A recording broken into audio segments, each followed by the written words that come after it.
Hello friends, welcome back to Top Cinemas. இந்த வீடியோவில் நம்ம தமிழ் டப்பிங்ல ஒரு கிரைம் த்ரில்லர் படமாக வெளியான எண்ட் ஆஃப் வாட்ச் படம் எப்படி இருக்குன்னு தான் பார்க்க போறோம். இந்த படத்துடைய கதை என்னன்னு பார்த்துடலாம். பிரையன் மைக் ரெண்டு பேருமே LAPD police officers, partners and close ஃப்ரெண்ட்ஸா இருக்காங்க.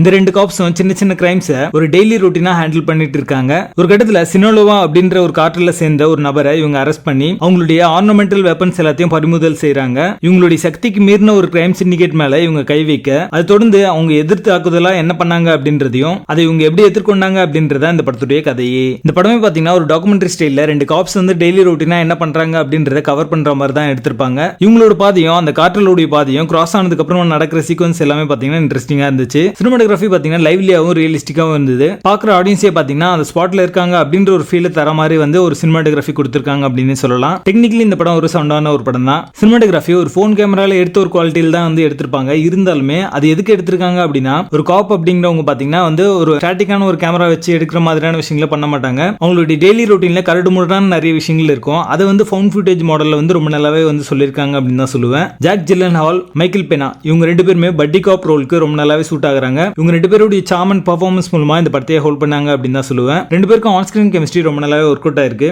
ஒரு ரியல் காப் பார்ட்னர்ஸ் இப்படி தான் இருப்பாங்க அப்படிங்கிற அளவுக்கு அவங்க ரொம்ப நல்லாவே நடிச்சிருந்தாங்க. அவங்க ஜாப்லாம் பண்ணாத நேரத்தில் அவங்க வந்து கான்வர்சேஷன்லாம் பண்ணிட்டு இருப்பாங்க. அந்த கான்வர்சேஷன்ல இருக்கிற டயலாக்ஸ் எல்லாமே இன்ட்ரெஸ்டிங்கா இருக்கு. ஒரு காப்போட லைஃப்ல அவனோட பர்சனல் லைஃபும் அவனோட ப்ரொஃபஷனல் லைஃபும் எப்படி இருக்கும் அப்படின்றத ரொம்ப ரியலிஸ்டிக்கா சொல்லியிருக்காங்க. நீங்க ஒரு போலீஸ் ஆஃபீஸரா இருந்தீங்கன்னா கண்டிப்பா உங்களுக்கு இந்த படம் வந்து ரொம்ப நல்லாவே கனெக்ட் ஆகும். டேவிட் ஐயருடைய டைரக்ஷன் அண்ட் எக்ஸிகியூஷன் இந்த படத்துக்கான பிளஸ்ஸாவே அமைஞ்சிருக்கு. அவருடைய ரியல் லைஃப்ல என்கவுண்டர் பண்ண சில விஷயங்களை வச்சு தான் இந்த படத்தையே எடுத்திருக்காரு. ஆக்ஷன் காட்சிகள் எல்லாமே ரொம்ப ரியலிஸ்டிக்காவும் அடுத்து என்ன நடக்க போகுது அப்படின்ற ஒரு கியூரியாசிட்டி வந்து பில்ட் பண்ற மாதிரி அமைஞ்சிருக்கு. ஜேக் ஜில்லன்ஹால், ஆனா கண்ட்ரிக் இவங்க ரெண்டு பேருடைய ஆன் ஸ்கிரீன் கெமிஸ்ட்ரி ரொம்ப நல்லாவே ஒர்க் அவுட் ஆயிருக்கு. எமோஷனல் சீக்வன்ஸ் எல்லாமே ரொம்ப நல்லாவே கனெக்ட் ஆச்சு. இந்த படத்துல சில டிஸ்டர்பிங்கான சீக்வன்சஸ்லாம் இருக்கும். சோ நீங்க ஒரு லைட் ஹார்ட்டட் பீப்பிளா இருந்தீங்கன்னா ஸ்கிப் பண்றீங்க. இந்த படம் எல்லாருக்கும் ஒர்க் அவுட் ஆகிற ஒரு படம் இல்ல. ஒரு செட் ஆஃப் ஆடியன்ஸ்க்கு மட்டும் தான் இந்த படம் வந்து ஒர்க் அவுட் ஆகும். படத்துடைய பேசிங் நல்லா இருக்கு. 2012 வெளியான சிறந்த படங்கள்ல இதுவும் ஒண்ணு. இது ஒரு டாப் சினிமா, மிஸ் பண்ணாம பாருங்க. படத்துல அடர்கான இருக்கு. இந்த படத்தை நீங்க ஃபேமிலியோட பார்க்காதீங்க. எண்ட் ஆஃப் வாட்ச் படத்துக்கு எங்களோட ரேட்டிங் 8 out of 10.